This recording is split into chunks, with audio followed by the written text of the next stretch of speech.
സ്വർഗം കാണിച്ചു തന്നു. യൗസേഫ് പിതാവ് കൈകൂപ്പി യേശുവിന്റെ അടുത്ത് നിൽക്കുന്നതും യേശു ഒരു ചേറയില് ഒരു രാജാവായി ക്രൗണും വെച്ചിരിക്കുന്നത് ഞാൻ കണ്ടു. പിന്നെ യേശുവിന്റെ അടുത്ത് അമ്മ മാതാവ് രാജ്ഞിയെ പോലെ ക്രൗണും പിടിച്ച് ഒരു ചേരയിരിക്കുന്നത് ഞാൻ കണ്ടു. പിന്നെ അതിന്റെ സൈഡിൽ മൊത്തം മാലാഖമാര് ഇങ്ങനെ ഹല്ലേലൂയ പറഞ്ഞുകൊണ്ടിരിക്കുന്നതും കണ്ടു.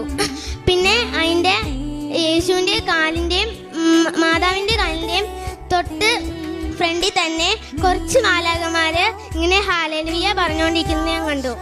പിന്നെ മാതാവ് ഞാനും അമ്മയും ബെഡേ കിടന്ന് സംസാരിച്ചുകൊണ്ടിരിക്കുമ്പം എനിക്ക് അമ്മയുടെ ജോലി പോയായിരുന്നു.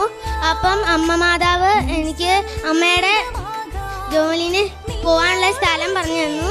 അത് കുവൈറ്റ് എന്നാണ് എൻ്റെ അമ്മ മാതാവ് പറഞ്ഞു തന്നത്. പിന്നെ ഞാൻ രാത്രിയിൽ കിടക്കാൻ നേരത്ത്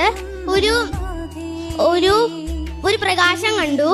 അപ്പം ഞാനാണെങ്കിൽ ജനലിന്റെ അവിടെ വന്ന് നോക്കി. അപ്പൊ ഒരു വെള്ള പ്രാവ് എൻ്റെ കൈയിന്റെ അവിടെ വന്ന് ഇരുന്നു. എന്നിട്ട് കുറച്ചു നേരം ചുണ്ടും കൊണ്ട് ഇങ്ങനെ പറഞ്ഞു, ഞാൻ നല്ല കുഞ്ഞാണെന്ന് പറഞ്ഞുകൊണ്ടിരുന്നു.